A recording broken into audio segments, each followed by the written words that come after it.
بسم اللہ الرحمن الرحیم۔ پیارے بچوں، السلام علیکم۔ آج جو سبق ہم پڑھنے جا رہے ہیں اس کا نام ہے نوشیروان کا انصاف، اور اس کی ادیبہ ہیں یعنی اس کی لکھنے والی ہیں عطیہ پروین۔ یہ نوشیروان جو ہے یہ ایک ایرانی بادشاہ ہے، اور یہ بادشاہ بہت زیادہ انصاف پسند تھا۔ اس کے عدل و انصاف کے کئی قصے مشہور ہیں، اس لیے تاریخ میں انہیں نوشیروان عادل کے نام سے یاد کیا جاتا ہے۔ عادل کا مطلب ہوتا ہے عدل کرنے والا، اور عدل کرنے والا مطلب انصاف کرنے والا۔ تو بہت سارے قصے ہیں نوشیروان کے جو مشہور ہے، جس میں سے ایک قصہ تو بہت ہی زیادہ مشہور ہے جو آپ نے سنا بھی ہوگا شاید، کہ نوشیروان نے ایک مرتبہ ایک محل جو ہے تعمیر کروایا تھا، اور وہ محل کی تعمیر کے لیے جو جگہ اس نے چنی تھی اس میں محل کے بازو ہی میں ایک بڑھیا کی جھونپڑی تھی۔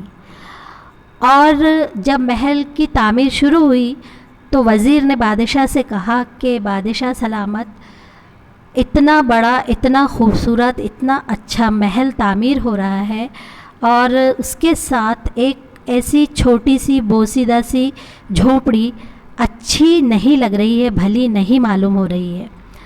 تو نوشیروان نے بھی سوچا کہ ہاں یہ جو ہے وہ ایک محل میں ایک داغ ہے، اچھی نہیں لگ رہی ہے۔ تو وہاں پر جو بوڑھی عورت رہا کرتی تھی اس سے نوشیروان نے کہا تھا کہ میں تم کو اس سے بہتر مکان بنوا کر دے سکتا ہوں، تم یہ جگہ مجھے دے دو، تم یہ جھونپڑی مجھے دے دو، اور کیونکہ یہ میرے محل کے بازو میں ہے، اور کیونکہ محل کے بازو یہ جھونپڑی اچھی نہیں لگ رہی ہے، تم چاہو تو میں تم کو اس سے بہتر مکان بنا کر دے سکتا ہوں۔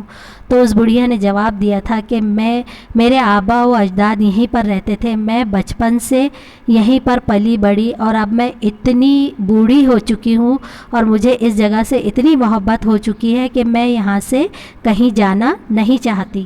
اور کہا جاتا ہے کہ بڑھیا جب پھر بادشاہ نے اسے کچھ نہیں کہا، لیکن محل تعمیر ہو گیا، بڑھیا کی جھونپڑی جوں کی توں رہی، لیکن جب بڑھیا چولہا جلاتی تھی تو اس کا دھواں جو ہے وہ بادشاہ کے محل کی طرف آتا تھا، جس سے محل کی عمارت کے خراب ہونے کا خطرہ لگا رہتا تھا۔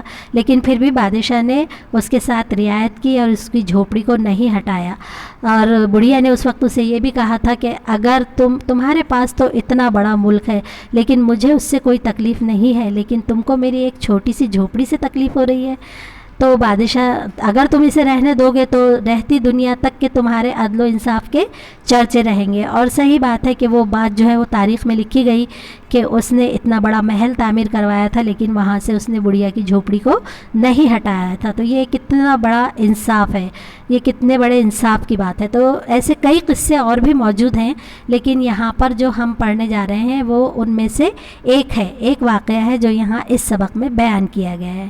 تو بیٹا آئیے چلتے ہیں اپنے سبق کی طرف، جس کا نام ہے نوشیروان کا انصاف۔ نوشیروان عادل ایران کا ایک مشہور بادشاہ گزرا ہے۔ وہ بہت انصاف پسند اور رحم دل تھا۔ ایک بار وہ شکار کھیلنے نکلا۔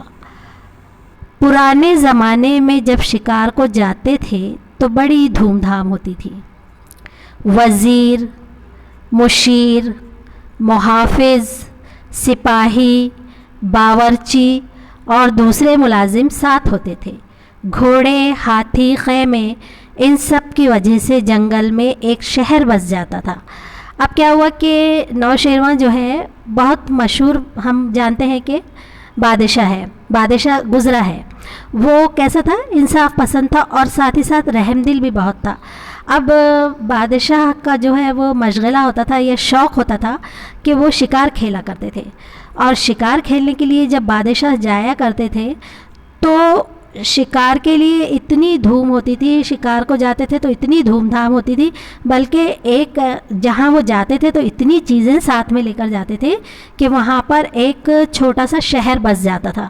اتنے سارے لوگ، اتنا سارا ساز و سامان، جس کی وجہ سے وہاں پر ایک چھوٹا سا شہر بس جاتا تھا. کیا کیا ساتھ لے جاتے تھے؟ وزیر تو ہم جانتے ہیں، مشیر مشورہ دینے والے، محافظ حفاظت کرنے والے جو سپاہی ہوتے ہیں، سپاہی، باورچی اور دوسرے ملازم بھی ساتھ ہوتے تھے. ظاہر سی بات ہے، کھائیں گے پیئیں گے شکار کریں گے تو ساتھ میں باورچی کا ہونا لازم ہے، اور بہت سارے ملازم بھی ساتھ ہوتے تھے. پھر اس کے علاوہ بادشاہ کے کئی ساتھی بھی اس میں شامل ہوتے تھے. پھر گھوڑے، ہاتھی، خیمے کہتے ہیں ان چھوٹے چھوٹے مطلب جنگل میں پڑاؤ ڈال کر اور کپڑوں کے خیمے بنائے جاتے تھے جس کے اندر بادشاہ رہا کرتے تھے. تو وہ بھی بہت خوبصورت بنائے جاتے تھے، بہت اچھے بنائے جاتے تھے.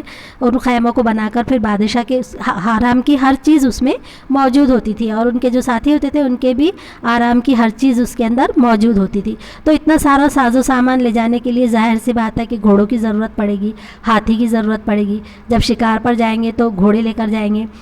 تو ان ساری چیزوں کے ساتھ جنگل میں کیا ہوتا تھا کہ ایک پورا شہر بس جاتا تھا. 9 شیرواں کے ساتھ بھی یہ سب سامان تھا. دن بھر شکار ہوتا، رات کو آرام کرتے، طرح طرح کے کھانے پکتے، اور بھی دوسری چھوٹی موٹی تفریحات ہوتی. سب کا دل بہلا رہتا. یعنی دن بھر شکار ہوتا تھا، پھر رات کو تھک کر آتے تھے، آرام کرتے تھے، طرح طرح کے کھانے بنائے جاتے تھے، انواع و اقسام کے، یعنی کئی طرح کے کھانے بنائے جاتے تھے، اور بہت ساری چھوٹی موٹی تفریحات، مطلب اور بھی کچھ دلچسپی کا سامان اس میں ہوا کرتا تھا، جس کی وجہ سے سب کا دل بہلا رہتا. ایک دفعہ 9 شیرواں نے شاہی باورچی خانے کی دیکھ بھال کرنے والے افسر سے فرمائش کی، ہرن کے بہترین کباب آج دسترخوان پر ہونے چاہیے. اب کیا فرمائش کی بادشاہ نے؟ اب ظاہر سی بات ہے کہ بادشاہ شکار کرتے تھے تو ہرن کا شکار کرتے تھے، اور ہرن کا گوشت جو ہوتا ہے وہ بہت زیادہ لذیذ ہوتا ہے، اور شکار کر کے لایا جاتا تھا اور پھر اسے طرح طرح سے پکا کر کھایا جاتا تھا.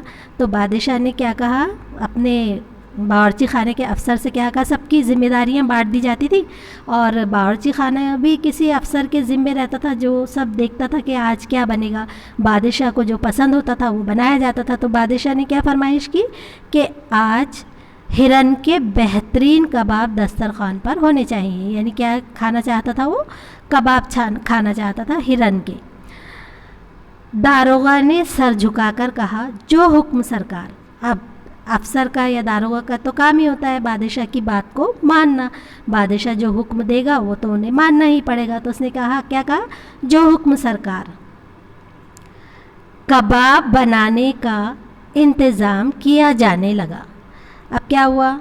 چلیے بھائی، بادشاہ نے افسر سے کہا، افسر نے باورچی سے کہا، اب کباب بنانے کا انتظام کیا جانے لگا. اب جب کوئی چیز بنانا ہوتی ہے تو آپ بھی دیکھتے ہوں گے گھر میں کہ اس کے لیے پہلے تیاری کی جاتی ہے، سارے مسالے اکٹھے کیے جاتے ہیں، ساری چیزوں کو تیار کیا جاتا ہے، تب کہیں جا کر کوئی چیز بنتی ہے. تو کباب بنانے کا انتظام کیا جانے لگا، مگر ایک عجیب بات ہوئی. باورچی ڈرتا ڈرتا افسر کے پاس آیا. اب کیا ہوا؟ کچھ عجیب سی بات ہو گئی جس کی وجہ سے باورچی ڈرا ڈرا کس کے پاس آیا؟ افسر کے پاس آیا، اور دھیرے سے بولا، حضور جان کی امان پاؤں تو ایک بات عرض کروں. کیا کہا اس نے؟ جان کی امان پاؤں تو ایک بات عرض کروں. کس نے کہا؟ باورچی نے کہا. اور وہ باورچی کیسا آیا تھا؟ ڈرتا ڈرتا آیا تھا. جان کی امان پاؤں سے مراد یہ ہے کہ اگر آپ میری جان نہ لیں تو، کیونکہ پرانے زمانے میں ایسا ہوا کرتا تھا کہ بادشاہ بھی اکثر ذرا ذرا سی باتوں پر لوگوں کے سر قلم کر دیا کرتے تھے، اور جو ان کے افسر ہوا کرتے تھے وہ بھی بہت زیادہ مطلب غصے سے اور بہت زیادہ سزائیں دے کر لوگوں کو ڈرا کر رکھا کرتے تھے. تو اس نے کیا کہا؟ جان کی امان پاؤں، یعنی اگر آپ میری جان بخش دیں، اگر آپ مجھے میری جان کو کوئی نقصان نہ پہنچائیں تو ایک بات عرض کرنا چاہتا ہوں. تو ٹھیک ہے بیٹا، آج ہم یہیں تک پڑھتے ہیں، اس کے بعد انشاءاللہ تعالی ملتے ہیں اپنے اگلے ویڈیو میں. تب تک کے لیے اللہ حافظ، فی امان اللہ.